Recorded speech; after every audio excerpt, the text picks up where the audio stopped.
Welcome to another Photoshop tutorial. In this tutorial, we're going to be making a modern glossy button like the one you see here. If you don't want to follow along with this tutorial, you can always download the PSD template from our website. There, you can find more PSD templates for logos, YouTube channel backgrounds, and more. A link is in the video description.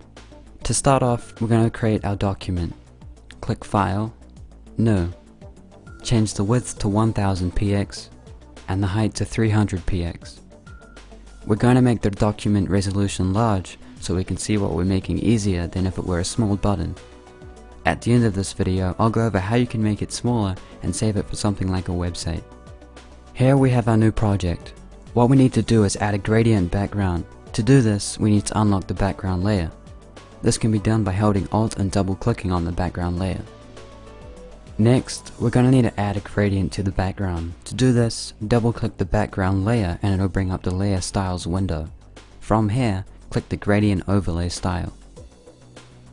Select the gradient editor drop down. As you see, I have a lot of gradient presets which are pre-made. You can download these presets for yourself by clicking the link in the video description.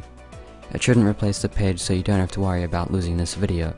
Once you've downloaded the gradient, simply click the load button and then select the file you downloaded previously. The gradients will be added to the list. For the background gradient, I'm going to select a dark gray gradient that won't overpower the button.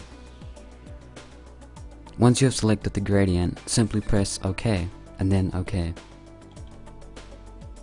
The next thing we're going to do is create a shape. To do this, select the rounded rectangle tool. This can be done by right clicking the shape tool and then clicking rounded rectangle tool. Once you've done that, change the radius to 45 pixels. This will give the shape larger corners. When creating the shape, click a little from the top left and then drag down to the bottom right. Continue to drag the shape downwards so that the bottom corners aren't visible within the canvas. We're going to need to remove them to allow the button to have sharp bottom corners.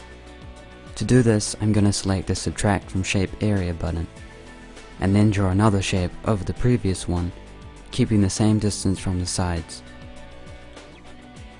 The next thing we're going to need to add is the shape styles. To do this, double click the shape layer and it'll bring up the layer styles window. For the button shape, we're going to add a gradient overlay and an inner glow. Enable and select the gradient overlay style. Click the gradient to bring up the gradient editor. The gradient I'm going to select is going to be a bit lighter than the background. This one looks good. The next style we're going to add is an inner glow. Enable and select the inner glow style. We're going to change the color to white and the size to around 20. Once you've done that, click OK. The next thing we're going to add is the text. Create a new layer by pressing Ctrl, Shift, and N. Select the text tool. Click within the shape and type the text. For this tutorial, I'm going to use the text button. Select the text and then change the font. I'm going to use the font Impact. Increase the size to around 200 and then select the Move tool. Select the whole canvas by pressing Ctrl A on your keyboard and then vertically and horizontally position the text. Next, we're going to add the text styles. Double click the text layer to bring up the layer styles. For the text, we're going to add a gradient overlay, inner shadow, and drop shadow. Enable and select the gradient overlay. I'm going to select a dark gradient, darker than the background shape. This one looks good. I'm going to reverse the gradient to make the darkest color at the top. Next, enable the drop shadow. I'm going to change the blend mode to overlay, the color to white, the angle to about -50 degrees, the distance to 1, and the size to 1. This gives us a nice outline around the text. Next, enable and select the inner shadow. We're going to add some depth to the text to make it look like it's pressed into the shape. Make sure the angle is set to -50 degrees. Distance is at 5 pixels and the size is at 10 pixels. And we're done with the text. Click OK. Now we're going to add the gloss. To do this, select the shape area by holding Ctrl and clicking on the shape icon. Create a new layer. Select the pen tool.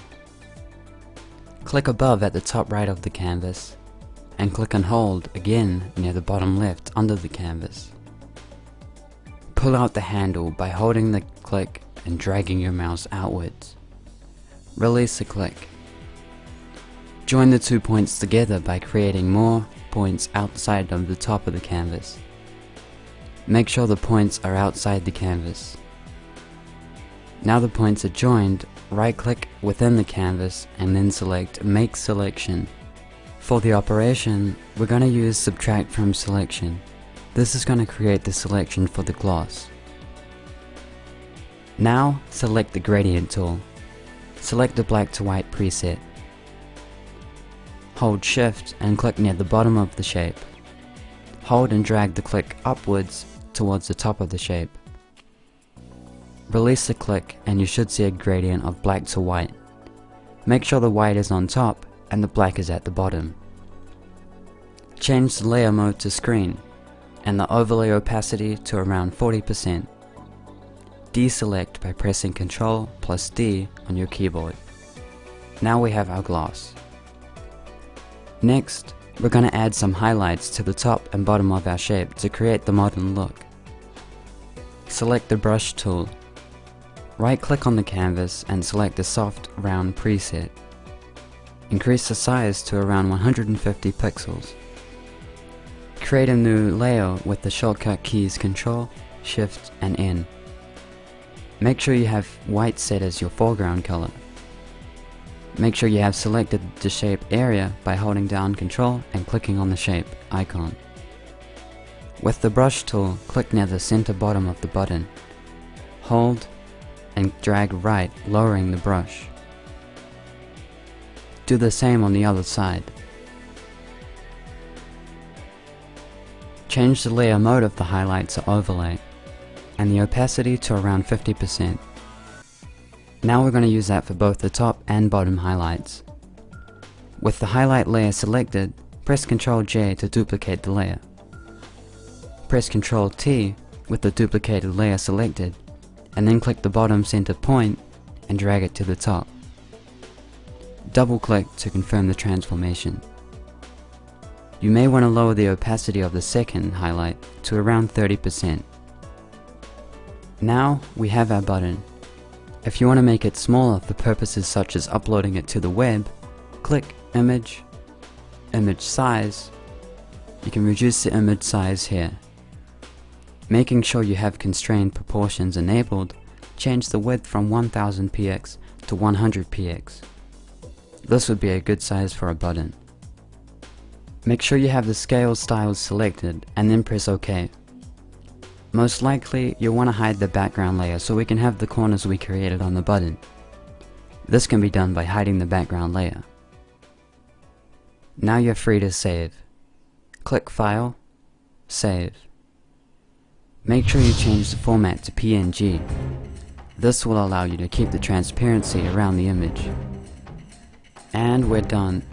As always, check out my website acquil.com for more tutorials like this, as well as other templates available for download. Don't forget to thumbs up this video if you liked it, add it to your favorites, and leave any questions or comments below.